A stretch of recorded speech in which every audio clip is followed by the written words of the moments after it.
For 8 years Rachel Oakes believed one thing above everything else. Her parents were fine. Every month, she transferred money to her older sister's account. Every month, Claudia Oakes texted back the same 3 words: "They're doing well." And Rachel, 1,200 kilometers away in a Vancouver hospital where she spent her nights bent over small patients who couldn't breathe on their own, believed her. Why wouldn't she? Claudia was the one who had driven her to the bus station 8 years ago, who had squeezed her hand at the door and said, "Go. We've got Mom and Dad covered. You just become the doctor you're supposed to be." So Rachel left. She studied, she worked double shifts, she ate cafeteria sandwiches at midnight and slept in on-call rooms between emergencies. She became a pediatric surgeon at BC Children's Hospital, the kind of doctor parents wept at the sight of because she meant their child had a chance. She bought a condo with a view of the inlet. She sent money home every single month without missing one. She built a life worth being proud of. None of that felt like enough when she turned off the highway onto the gravel road she had grown up on, and saw the farmhouse her father had spent 30 years keeping in perfect repair. She had not come home to visit. She had come to surprise her parents for their 50th wedding anniversary. She had booked 2 weeks off, the longest stretch she had taken in 4 years. She had a reservation at the inn in town, a dinner planned, a speech written in a notebook she kept in her coat pocket. In the back seat was a small gift bag containing a restored print of her parents' wedding photo, the original having faded almost completely over the decades. She pulled into the driveway and sat behind the wheel for a long moment. The front porch railing was missing 2 of its balusters. The window boxes her mother had always filled with petunias from May to October were empty, the wood around them dark with old moisture. The vegetable garden along the side of the house, the one her father tended every summer as though it were a second job, was a flat stretch of weeds. Rachel told herself she was overthinking it. Her parents were in their 70s. Gardens went untended. Houses needed work. She had sent enough money that none of this should have happened, but maybe they had simply gotten tired. Maybe she had come at exactly the right time. She grabbed the gift bag and walked to the door. She knocked twice, then again. Then she heard it, a shuffling sound from inside, slow and deliberate, the kind of sound a body makes when moving has become an event that requires preparation. The door opened. Her father, Stuart Oakes, stood in the frame looking at her the way a person looks when they have been hoping for something. For so long they have stopped trusting their own eyes. Stuart had once been the tallest man in any room he entered, not in terms of height, though he had that too, but in terms of presence. He had spent 40 years as a carpenter and contractor in Kings County, Nova Scotia, a man whose handshake closed deals, whose voice carried across construction sites without effort. He had also been the father who showed up to every school concert even when he came straight from a job site. Still in work clothes, sitting in the 3rd row with sawdust on his collar and pride on his face. The man in the doorway was thin. His flannel shirt was the right size for the man she remembered, which meant it was far too large for the man in front of her. His cheeks had hollowed.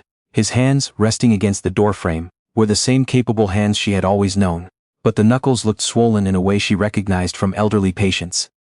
He was wearing his reading glasses. The left arm was wrapped in a thick coil of electrical tape. Rachel's throat closed. "Dad," she managed. Stuart's face changed. The wariness gave way to something she had never seen there before, not joy, not surprise. Relief. The relief of a man who has been keeping himself upright through sheer stubbornness and has finally been given permission to rest.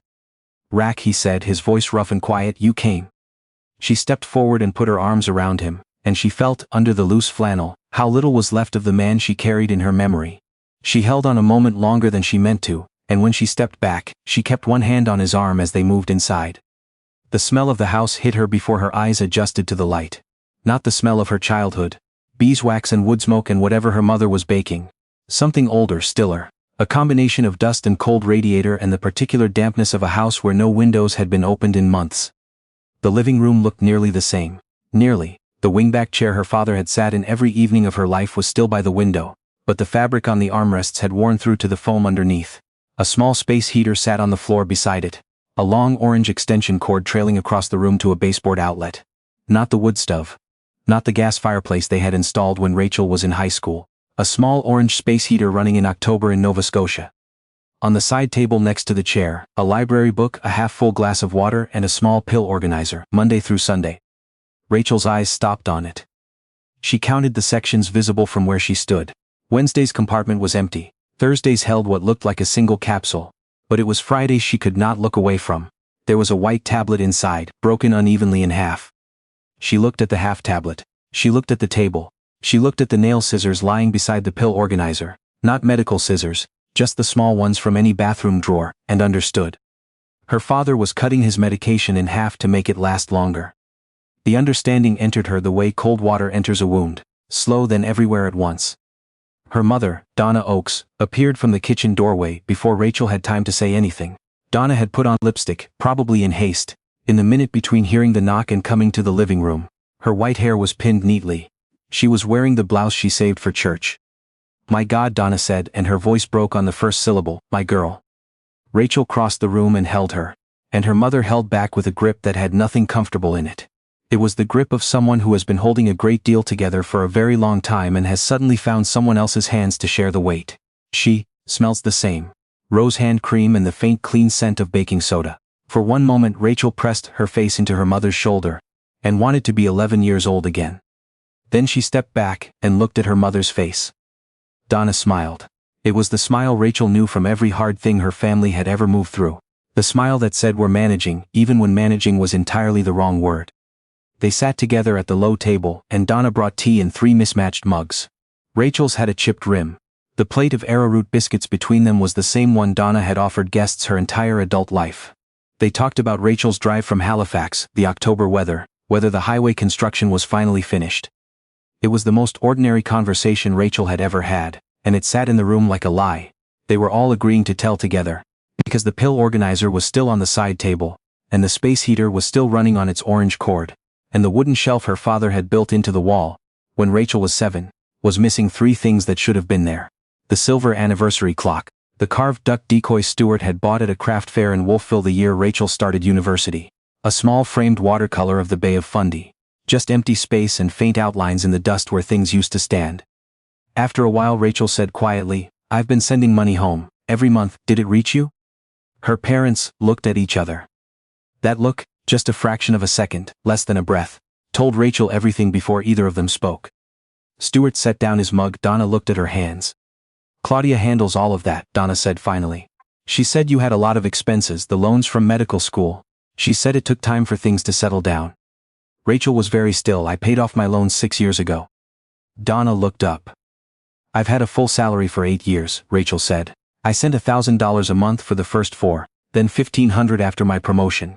For the last year it's been $2,000. Her voice was steady but her hands were not. She put them in her lap. "I sent every payment to Claudia's account with a note that said for Mum and Dad." Stuart's face changed slowly, the way a sky changes before weather, not shock, something older and heavier, a reckoning. Donna covered her mouth with one hand. "She said," Donna began and stopped. She tried again. "She said you were overwhelmed, that it wasn't right to ask for more when you were already struggling." Rachel thought of every transfer, every carefully typed memo. For Dad's medications, for Mum's dental, for winter heating, "Tell Mum I love her." She thought of the nail scissors next to the pill organizer. She opened her banking app and scrolled back 8 years. Transfer after transfer, all to the same account. She turned the phone screen toward her parents. Stuart leaned forward, squinting. The broken arm of his reading glasses shifted and he pressed it against his temple absently, the way a person does when they have long since stopped noticing a discomfort. He stared at the numbers for a long time. When he looked up his eyes were wet, which Rachel had only seen once before in her life, at his own mother's funeral. "We never saw this," Stuart said. The sentence was very simple. It took up almost no space in the room. Rachel folded the app closed. She looked at the empty shelf. She looked at the heater on the floor. She looked at the half tablet in Friday's compartment. She understood. She had built a career so that this would never happen. And it had happened anyway. And the only difference between her parents and the families she counseled in her hospital was that her parents had been robbed by someone she had trusted completely. She went to her mother in the kitchen. Donna was standing at the counter with both hands pressed flat against the edge, as though it were the only thing keeping her vertical. Rachel stood beside her and waited. Eventually Donna said, "I wrote you a letter last winter." Rachel said nothing. "Your father had a fall in November. He was fine, he said he was fine, but I was frightened and I sat down at that table and wrote everything. The money, the pills, the bills we couldn't keep up with. I wrote that I thought something was wrong with what Claudia was telling us." She paused, turned on the tap and turned it off again without filling anything. "I couldn't send it. I thought about you, alone out there, the hospital. I thought about you reading my letter at midnight, after a surgery, and feeling like you'd failed us." Rachel looked at her mother's profile. The neat white hair, the church blouse, The careful dignity of a woman who had raised 3 children with almost nothing and never once called it sacrifice. "Mum," Rachel said, "if you were suffering, I was suffering, whether I knew it or not." Donna turned toward her and her face crumpled, just briefly, the way faces do when the thing you've been holding for a very long time is finally allowed to fall. Rachel held her, and behind her, she heard her father's slow footsteps crossing the living room, and she felt his hand, large, rough, deeply familiar, come to rest on her shoulder. The 3 of them stood together in that dim kitchen in a way that felt like something being restored and something being broken at the same time. That evening, after her parents were asleep, Rachel sat at the kitchen table with her laptop. She printed her bank records, page after page, from the ancient wireless printer in the corner. She laid them out in order and read every memo she had written. Then she opened the property records for Kings County. She found the house in under 3 minutes. The title had been transferred 14 months ago. The registered owner was no longer Stuart and Donna Oakes. The registered owner was Claudia Oakes. Rachel sat back in the wooden chair. On the kitchen counter she noticed, for the first time, a jar filled with coins. Small amounts accumulated over time. She had seen it when she arrived and not understood it. She understood now. Her mother was using loose change to supplement groceries. In a house that her parents no longer legally owned. She drove to her younger brother Brett's apartment in town, the next morning, without calling ahead. Brett Oakes opened the door in a hockey jersey and stopped cold when he saw her face. "You knew," she said. He let her in. He sat at his kitchen table with his coffee going cold in front of him and talked for 20 minutes, and Rachel listened without interrupting. Brett had not designed any of this. 2 years ago he had gotten into serious financial trouble. Layoffs, bad decisions, a debt he was ashamed to explain to their parents. Claudia had found out. Claudia had offered to clear the debt. In exchange, Brett had signed a statutory declaration supporting the title transfer, stating that their parents had agreed to it for estate planning purposes. He had not read everything he signed. He had not asked the questions he should have asked. He had chosen to believe the version of events that allowed him to accept the help and feel only half as guilty about it. "What exactly did Claudia tell you the transfer was for?" Rachel asked. Brett turned his mug around in his hands. "She said if Dad died with the house in his name, probate could take years. She said she'd hold it in trust and split everything fairly when the time came." "She's selling it," Rachel said. Brett looked up. "There's a listing. Posted 6 weeks ago. The house, the 2 acres, the barn. She had found it at 2 in the morning. The listing calls it a fully modernized heritage property. The house has a space heater running on an extension cord because the fireplace wasn't serviced. There is nothing modernized about it. She is simply selling our parents' home." Brett put his face in his hands. She understood cowardice. She worked in a profession that required her to be brave on behalf of people who couldn't be brave for themselves, and she understood that most human failing was not cruelty. It was the ordinary, exhausted decision to look away from something difficult and hope it resolved on its own. Brett was not the architect of this, but he had handed the architect a tool, and the tool had been used on their parents, and understanding that was something he was going to carry, regardless of whether she said so. "I need everything you have," she said, "every document, every text Claudia sent you." Brett stood without a word and went to the kitchen drawer and came back with a folder. It had been there already waiting. He handed it to her with both hands and did not immediately let go, the way people do when they want to say something but cannot find the shape of it. She let him hold on for a moment, then she took the folder. The document Brett had signed contained a clause buried in the language of estate planning that had transferred full power of disposition to Claudia upon notarization. But the most important item in the folder was a photograph Brett had taken of a text exchange with Claudia from 14 months ago. Brett had asked directly, "Does Dad know this changes his ownership?" Claudia had replied, "Dad signed off. He doesn't want the stress of thinking about legal stuff anymore. I explained everything." Rachel photographed the exchange and emailed it to herself and backed it up twice. Her father's name appeared nowhere in the deed documentation except as the previous registered owner. Whatever Claudia had told Brett, she had not obtained Stuart's signature. The house had been transferred using only Claudia's assertion of authority, an assertion she should never have been given and that a careful notary should never have accepted. Rachel drove back to the farmhouse and sat with her parents at the kitchen table. She showed them what she had found. Stuart looked at the title record for a long time. Then he looked at the real estate listing. He read the property description. Charming heritage home, Kings County, fully modernized. And something happened in his face that Rachel had no name for. The house had not been modernized. Claudia had simply borrowed the words and applied them to what had once been her parents' home. "I asked her once," Stuart said, "about the money you were sending. She told me your life was complicated, that we should be grateful you still remembered us at all." He said it quietly. The way people say things they have held for a very long time and are tired of the weight of them. Rachel's hands went flat on the table. Donna was looking out the window at the empty flower boxes. She came every few months, she said. Always tired, always busy, always with a reason things were harder than expected. The last time was 8 months ago. Rachel drove to Wolfville the next morning and sat in the office of a solicitor who specialized in elder financial abuse. She brought the bank records, the title transfer documents, Brett's folder, the text exchange, and a written statement her parents had prepared the night before, which Stuart had signed in a hand still clear and deliberate despite the swollen knuckles. Nothing at all like any signature in Claudia's documentation. The solicitor requested an emergency injunction on the property sale that afternoon. She filed a complaint regarding the notary who had accepted the fraudulent transfer. She prepared a formal report to the RCMP citing elder financial abuse, fraudulent property transfer, and misappropriation of funds across 8 years. That same evening, Rachel arranged for her father's full prescription to be dispensed at the pharmacy in town. She set up automatic payments on her parents' utilities from her own account. She ordered groceries for delivery the next morning and arranged for a contractor to assess the porch and the roof. These were not grand gestures. They were the baseline. The beginning of what should have been happening all along. On Saturday, Claudia Oakes arrived. She had called the night before claiming she was coming to check on their parents, and Rachel had said nothing to discourage her. She had simply said she was also there, and there had been a silence on the line that lasted several seconds before Claudia said, "That was wonderful," and that she would be there by noon. She arrived at 12:15 with a bottle of wine, and a smile that had been prepared in the car. Rachel was sitting at the kitchen table when Claudia walked in. The bank records were spread across the table. The title transfer document was on top. The solicitor's letterhead was visible from the doorway. Claudia looked at the table. She looked at Rachel. She kept the smile in place for approximately 4 seconds, and then it fell away and she was only herself. She tried 3 things in the hour that followed. She tried explanation, estate planning, complexity, things Rachel couldn't understand from 1,200 kilometers away.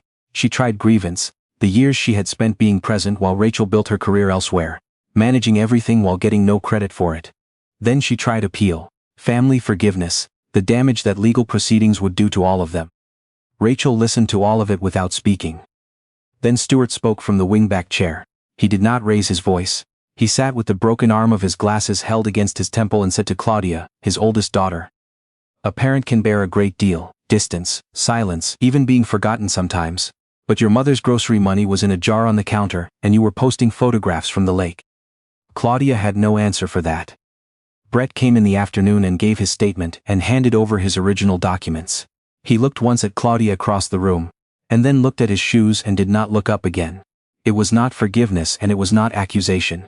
It was a brother trying to be honest about something he had been dishonest about for too long, and it was the only useful thing he could offer. The injunction held, the property sale was suspended, the RCMP opened a file, the notary's conduct was under formal review. Rachel spent the rest of her leave repairing what she could. She had the porch railing replaced. She drove to 3 antique shops in the valley until she found her father's carved duck decoy in the second one, sitting on a shelf between a teapot and a broken clock, priced at $45. She brought it home and set it back on the shelf without saying anything about it. And that evening Stuart noticed it and stood in front of the shelf for a long moment without speaking. And Rachel said nothing either, and that was enough. She also sat with her father at the pharmacy and watched him put both tablets, whole uncut, into Thursday's section of his organizer. She watched his hands, the swollen knuckles, the deliberate care of the gesture. She did not say anything about the nail scissors she had put in the bathroom drawer away from the kitchen. She did not need to. On her last evening, she sat across from her parents at the kitchen table, while October dark pressed against the windows. She said she should have called more often. She said she had mistaken financial support for being present, and that they were not the same thing, at all.